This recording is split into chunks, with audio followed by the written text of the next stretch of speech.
Doctor Amol Bodhankar, Nagpur Maharashtra से। राधे राधे महाराज जी। इनका प्रश्न है, भजन पचा पाना मतलब क्या होता है?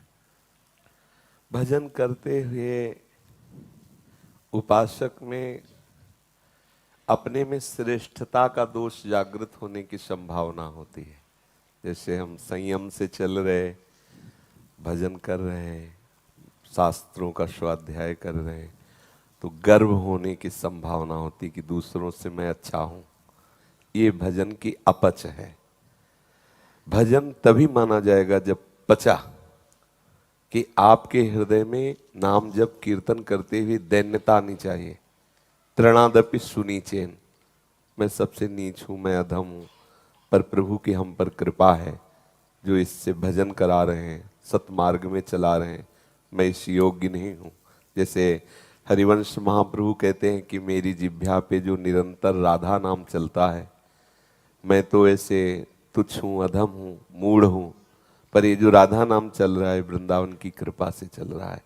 कह रहे क्वाहम तुच्छा परम अधमः प्राण्यो गर्ह कर्मा यत्तन नाम स्फुरति महिमा हरेश वृंदावनस्य। कहाँ मैं तुच्छ अधम मूढ़मती, कहाँ ये राधा नाम जो श्री कृष्ण को अधीन कर ले। ये राधा नाम मेरी जिह्वा पे मेरे हृदय में स्फुरित हो रहा, ये तो श्री धाम वृंदावन की कृपा है। ऐसा आचार्य हैं, वो हमें बता रहे हैं कि हमारे अंदर ऐसी धारणा हो, कहाँ मैं नीच अधम हूँ विषयों में, जहाँ रति किए हुए हूँ। मेरे से क्या साधना बन सकती है? यदि मेरे से कुछ अच्छे कार्य हो रहे हैं, भजन हो रहा है, सतमार्ग में चल, ये गुरु जी की कृपा, ये श्री जी की कृपा, ये प्रभु की कृपा। ऐसा उपासक जो सोचता है वो दैन्य रहता है। और जहाँ दूसरों की अपेक्षा अपने में गुण बुद्धि आ गई, दूसरे भजन नहीं करते, मैं भजन करता हूँ, दूसरे तो विषयों में लगे, मैं वृंदावन जाता हूँ, साधु संग, ये भक्ति अपच हो गई। दूसरे पे घृणा करना, दूसरे को नीच भाव से देखना, ये भजन का अपच है। अगर पच जाए तो तृणादपि सुनीचेन तरोरियु सहिष्णुना अमानिना मान देन कीर्तनिया सदा हरि। अब स्वयं किसी से मान चाहे ना, दूसरों को मान दे। चाहे कोई मुझे जितना भी सतावे, हम वृक्ष की तरह सह लें, उसका कोई प्रतिकार न करे, अपने को सबसे नीच समझे। यह है भजन का पच जाना। और अपने को श्रेष्ठ मानकर दूसरे से प्रणाम, मान, कीर्ति आदि सुनने की इच्छा रखना, ये सब अपच है भजन का। जी। आगे इनने यही कहा था कि किन लक्षणों से जाने कि हम भजन नहीं पचा पा रहे हैं और उसका उपाय क्या है? जी, उसका उपाय यही है कि हम अपने से श्रेष्ठ भक्तों का संग करें। तो जब हम नीचे की तरफ देखते हैं तो हमें गुणाभिमान होता है। जैसे अपने से नीचे दृष्टि डालें तो हमें गुणाभिमान होगा कि इनसे हम श्रेष्ठ हैं। और जब अपने से श्रेष्ठ जनों का हम चरित्र पढ़ें, उनके समीप रहें, उनकी बातें सुने, उनकी आज्ञा पालन करें, तो लगता है हमारा भजन कहाँ है, हम इनके आगे क्या है। तो दैन्यता लाने के लिए, अभिमान नष्ट करने के लिए भक्तों का संग करे, भजन पचाने के लिए प्रेमी जनों का संग करे। श्री सेवक जी महाराज कह रहे हैं, तिनकी संगति रहत जाति कुल मद सब नन सही।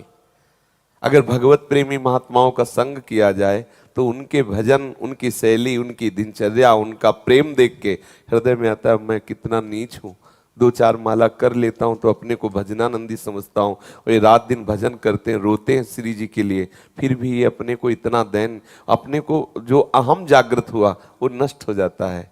जब इतने बड़े बड़े महापुरुषों की महिमा देखते हैं, 18-18 घंटे भजन में बैठे, तब लगता है अरे क्या हमारी क्या भजन, हमारा क्या संयम, तब हमारा हम नष्ट हो जाता है।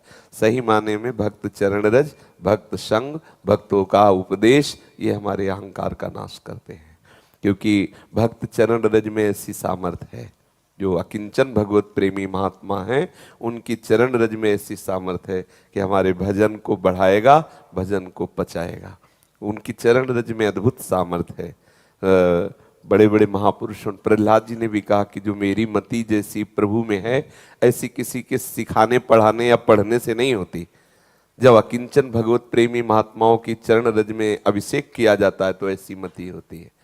निष्किंचना नाम न वृणीत यावत, जब तक निष्किंचन भगवत प्रेमी महात्माओं का जो आश्रय, उनके चरणों में अपना संपूर्ण समर्पण, उनकी आज्ञा का पालन, तब तक ये मति नहीं होती जैसी हमारी प्रभु में मति है। प्रहलाद जी ने कहा नैसाम मतिस्तावद रुक्रमांगिम स्पर्शत्यानर्थापगमो यदर्था महीयशाम पाद रजोभिषेकम निष्किंचना नाम न वृणीत यावत। जो महापुरुष जन हैं उनकी चरण रज से अभिषिक्त हुए बिना, निष्किंचन भगवत प्रेमी महात्माओं के आश्रित हुए बिना कोई अहंकार नहीं मिटा सकता, कोई ऐसी निर्मल मति नहीं प्राप्त कर सकता, कोई सर्वत्र भगवत भाव नहीं प्राप्त कर सकता।